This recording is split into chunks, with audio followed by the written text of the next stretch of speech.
سلام، سلیمی هستم. رسیدیم به تمرین 4 از فصل آرایه ها. توی این تمرین از ما خواسته شده که برنامه بنویسیم که 15 تا عدد رو بگیره و بگه آیا عددی برابر با مجموع یکانهای همه اعداد در بین اونها وجود داره؟ یعنی چی؟ یعنی ما این 15 تا عدد رو که گرفتیم میریزیمش داخل یه آرایه، بعد میایم تک تک عددها رو رقم یکانشون رو با هم جمع میکنیم. 15 تا عدده. حالا این عددها میتونه یه رقمی باشه، 2 رقمی باشه، 3 رقمی باشه، هرچی 5 رقمی باشه، ما کاری نداریم. ما رقم یکان اونها رو باید داشته باشیم، با همدیگه جمع بکنیم. وقتی این 15 تا عدد رو رقمای یکانش رو با هم جمع کردیم میشه یه عددی. حالا ببینیم آیا این عدد تو بین این 15 تا وجود داره؟ اگر وجود داشت جواب یس میدیم، در غیر این صورت نو. حالا برای اینکه راحت‌تر و بهتر بتونید متوجه صورت مسئله بشید، من اینجا یه آرایه گرفتم 15 خونه‌ای، اندیسه‌اش از 0 تا 14 و 15 تا عدد رو داخلش قرار دادم. حالا بیایم ببینیم که صورت مسئله چی میخواد. گفته شما بیایید این 15 تا عدد رو رقم‌های یکانش رو با همدیگه جمع بکنید. خب بیایم رقم‌های یکان رو جمع کنیم. خب ببینید تا اینجا که همه این عددها یه رقمی هن، پس باید با هم جمع بشن. یعنی 1 و 2 جمع میشه 3 و 3 6 و 4 10 به علاوه 5 میشه 15 به علاوه 6 میشه 21 با 7 میشه 28 با 8مون در واقع میشه 36 و به علاوه 9 45 تا اینجا 45. خب این که رقم یکانش 0 هیچی، این رقم یکانش 5، 45 و 5 میشه 50. بقیه عددام که رقم یکانشون 0 تأثیری توی جمع نداره، پس جمع یکان هامون شد 50. حالا ما باید بیایم ببینیم آیا بین این اعداد 50 وجود داره یا نه، که بله وجود داره، پس اینجا جواب یس میدیم. اگر جمع رقم یکان ها رو با هم به دست آوردیم و بعد گشتیم این تو دیدیم یه همچین عددی وجود نداره، جواب خیر میدیم. این صورت مسئله است. خب بیایید حالا با هم شروع بکنیم به نوشتن. اول از همه که خب باید بیایم آرایه‌مون رو تعریف کنیم. بریم آرایه رو تعریف کنیم. یه آرایه 15 خونه از جنس اینتجر میگیرم. خب میگم اینت کروش باز و بسته، اسمشو میذارم نامبرز، اسم آرایه‌مو مساویه با نیوش میکنم، میگم نیو اینت چند تا خونه میخوایم؟ 15 تا خونه میخوایم. خب آرایه‌مون تعریف شد. حالا باید یه تعداد عدد داخلش بریزیم. بیام یه پیغامی بدم مبنی بر اینکه کاربر بیاد عدد رو وارد کنه. مثلا میگیم چی؟ please enter numbers. به این صورت میگیم 15 تا عدد رو در واقع وارد کنه کاربر. بعد باید یه دونه حلقه فور بذاریم، حلقه فورمون که بیاد این عددها رو از کاربر بگیره. خب فورمون از 0 تا چند خواهد بود؟ تا در واقع numbers.length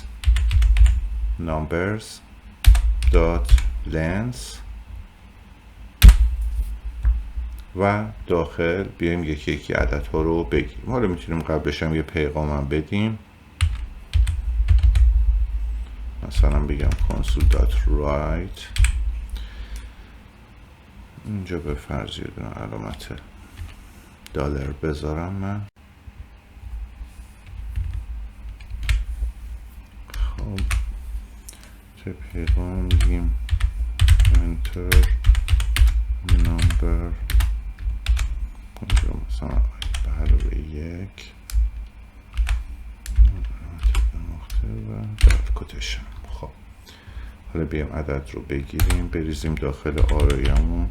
پس numbers I مساویه با عددی رو که میگیریم تبدیل به اینتجرش هم بکنیم. اینا رو دیگه قبلا کار کردیم، کامل آشنایی دارید. کنسول دات ریدلاینش میکنیم. خب به این شکل پس ما میایم 15 تا عدد رو از کاربر میگیریم میریزیم داخل آرای. خب بعد از این مرحله چیکار باید بکنیم؟ بعد از اینکه 15 تا عدد رو گرفتیم، حالا باید بریم سراغ چی؟ جمع رقم های یکان. یعنی یه دور دیگه باید روی آرایمون حرکت کنیم. پس من دوباره یه حلقه فور میذارم، مجدد آیش از صفر شروع بشه تا در واقع numbers.length.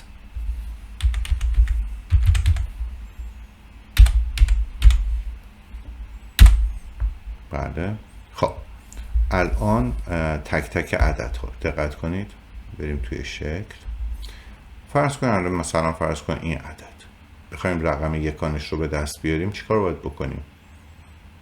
کافیه که باقی مانده صحیحش رو بر 10 به دست بیاریم دیگه، یا مثلا 15 وقتی باقی مانده صحیحش بر 10 به دست بیاد 5 رو به من میده دیگه. حالا عدد مثلا 4 رقمی هم باشه، باز شما بیایید درصدش رو با 10 بگیرید، رقم یکانش به دست میاد. اینا رو ما تو فصلهای قبلی به کرات تمرین کردیم و دیگه باهاش آشنایی دارید.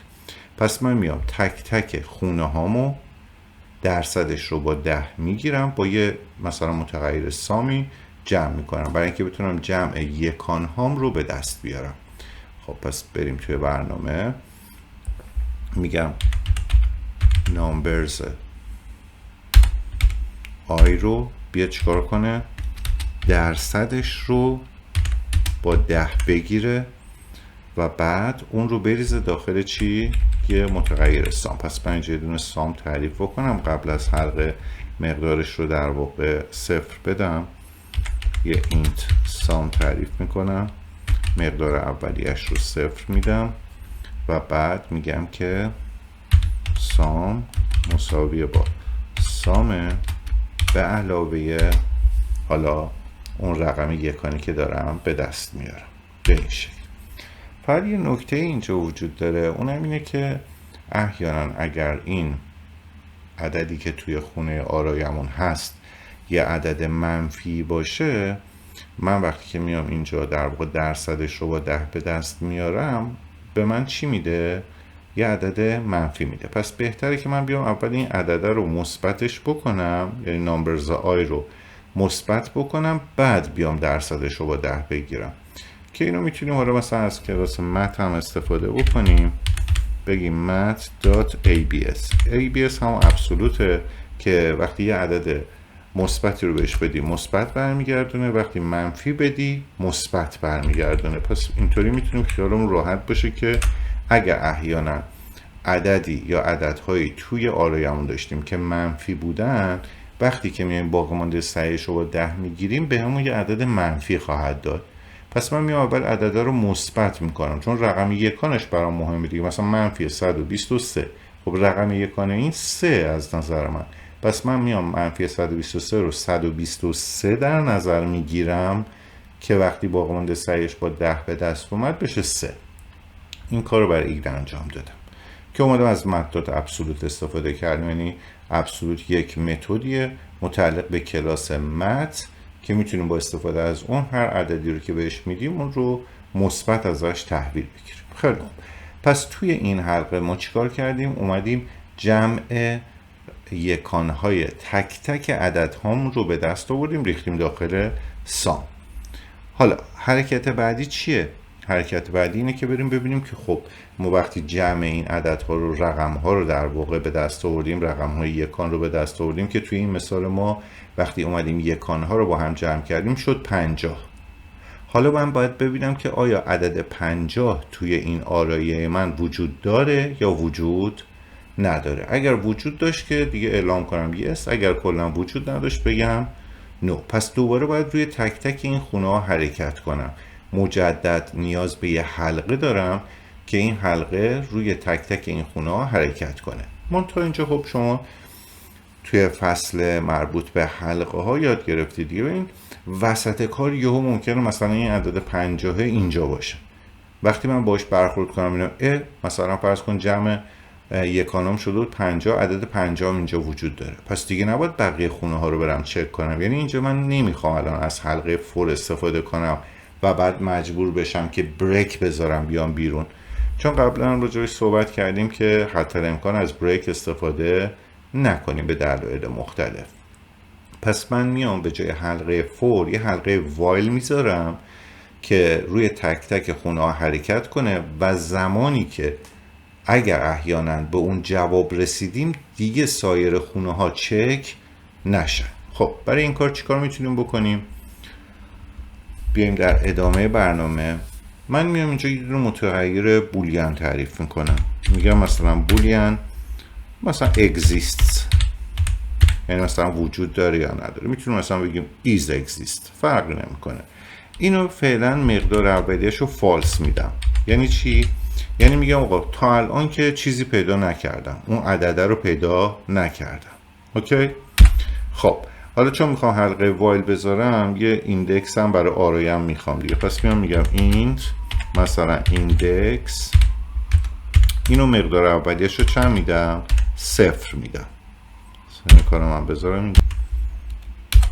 خب حالا حلقه وایلمون رو قرار میدیم. میگیم وایل تا زمانی که چی بگم؟ اولا که خب میخوایم رو تک تک خونه ها حرکت کنیم. یه ایندکس گرفتم، میگم تا موقعی که ایندکس من کوچکتر از چند باشه 15 دیگه، درسته؟ رو تک تک خونه ها میخواد حرکت کنه. یا حالا به جای 15 اصلا میتونیم بگیم چی؟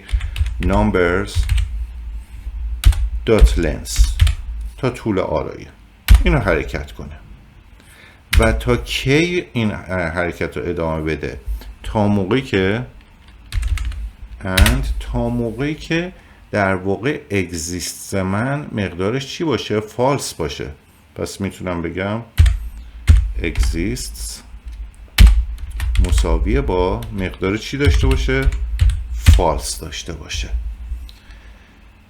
خب ببینید الان اینو بخوایم بررسی بکنیم یعنی چی؟ یعنی رو تک تک خونه ها حرکت کن. ایندکس دفعه اول 0 1 2 3، حالا ما ایندکس رو اضافه هم خواهیم کرد دیگه.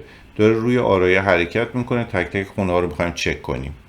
یه شرط دیگه هم گذاشتم که با and اون رو جدا کردم. گفتم تا موقعی که exist فالسه، یعنی تا موقعی که اون عدد مورد نظر پیدا نشده در واقع ادامه بده. خب حالا در ادامه باید بیایم چک بکنیم، بگیم اگر چی؟ اگر تک تک خونه ها رو با اون سامه باید مقایسه کنیم. بگیم اگر به این صورت مثلا بگیم اگر نامبرز ایندکسمون مساوی شد با چی؟ مساوی شد با ساممون. یعنی چی؟ یعنی اون عدد رو پیدا کردیم. دونه دونه خونه هامون رو میخوایم با مقدار سام چک بکنیم. ساممون شده بود اگه یادتون باشه توی این مثال 50 شده بود دیگه، نه؟ مقدارش شده بود 50. پس اول 1 رو با 50 مقایسه میکنم، نه برابر نیست. بعد باید برم 2 رو با 50، بعد 3 رو با 50. یعنی در واقع دارم رو آرایه حرکت میکنم دیگه. میگم نامبرز آی یا نامبرز ایندکس 0 دفعه اول، پس میاد 1 رو مقایسه میکنه با چی؟ با اون سامم چند شده بود؟ 50. 1 رو با 50 مقایسه میکنه، نه. بعد 2 رو با 50 و همینطوری دارم رو آرایه حرکت میکنم. خب که دارم به این شکل دیگه توی حلقه. اگر مساوی شده بود چیکار باید بکنیم؟ باید exists و متغیر بولیانمون رو دیگه ترو کنیم. پس بگیم exists، چون پیداش کردیم، اگر یکی از خونه های محتویات یکی از اون خونه های آرایمون با مقدار سام برابر شد، پس من دیگه exist رو باید ترو کنم. یعنی میگم وجود داره exist، دیگه مقدارش فالس نخواهد بود. خب بیرون ایف ما باید ایندکسمون رو اضافه کنیم دیگه. حالا یا برابر هست یا برابر نیست. ایندکس هم رو اضافه میکنم برای اینکه بتونه بره خونه بعدی. پس ایندکس رو پلاس پلاسش میکنیم. تا اینجا درست؟ خب اگه احیانا یکی از خونه ها به مقدار سام برابر شد، اگزیست رو مگه ترو نکردیم؟ پس دیگه الان این شرطمون نقض میشه و چون اند گذاشتم یکی از این شرط ها نقض بشه ما از حلقه خارج میشیم. و منطقی هم هست اگه من 50 مثلا تو خونه سوم پیدا کنم دیگه نیازی نیست خونه 4 و 5 به بعدش رو چک کنم. دیگه حلقه باید چیه؟ به اتمام برسه، یعنی از حلقه خارج. خیلی خوب. حالا یا بالاخره مجموع یکانها داخل آرایه بوده یا نبوده. اون چجوری بفهمیم؟ از روی این مقدار بودین اگزیستمون. اگر مقدار فالس بمونه، یعنی حلقه همینطور چرخیده رو تک تک عناصر حرکت کرده و هیچ کدوم از محتویات آرایمون با مقدار سام برابر نبوده، یعنی توی این ایف اصلا نرفته. چون توی این ایف کی میره؟ موقعی که یکی از اعضای آرایمون با سام برابر باشه، اون موقع میره اگزیست رو ترو میکنه. خب اگه برابر نباشه اصلا توی این ایف نمیره، انقدر ایندکس اضافه میشه تا به طول آرایه برسه و از حلقه خارج شه. پس اگر اگزیست فالس موند یعنی چی؟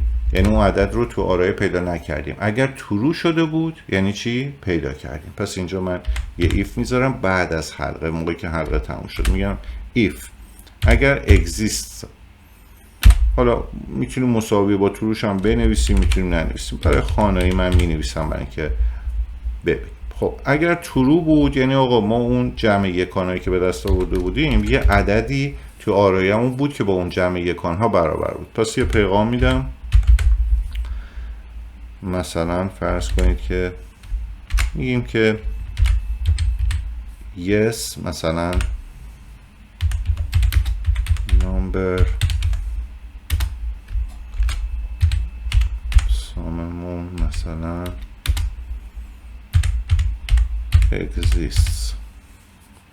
exist مثلا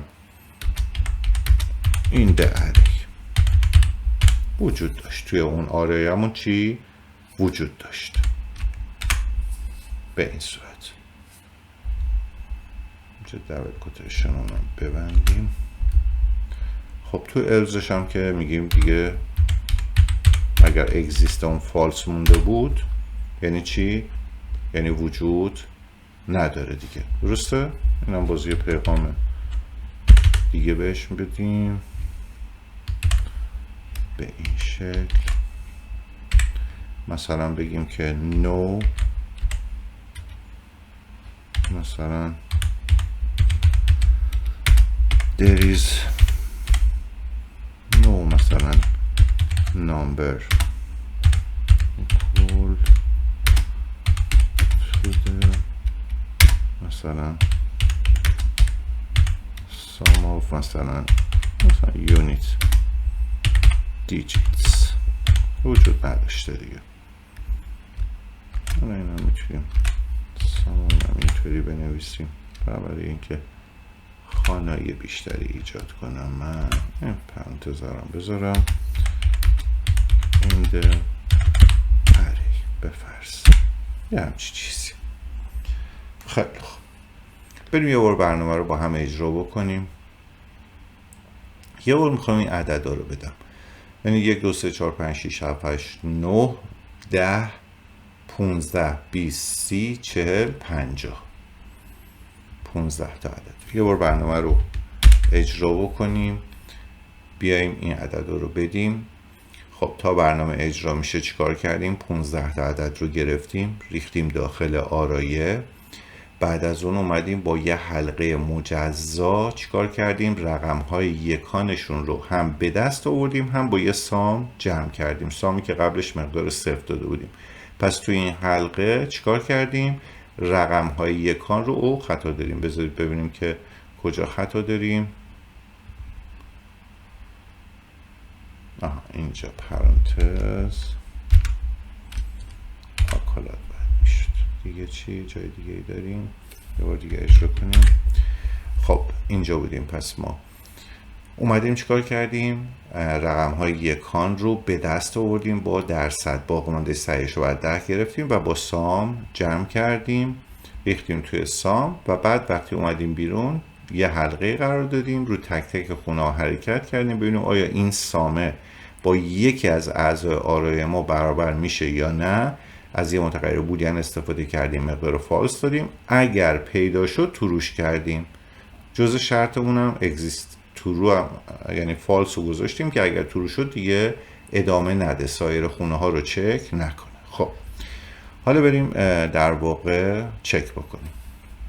خب ورودی ها رو بدم من.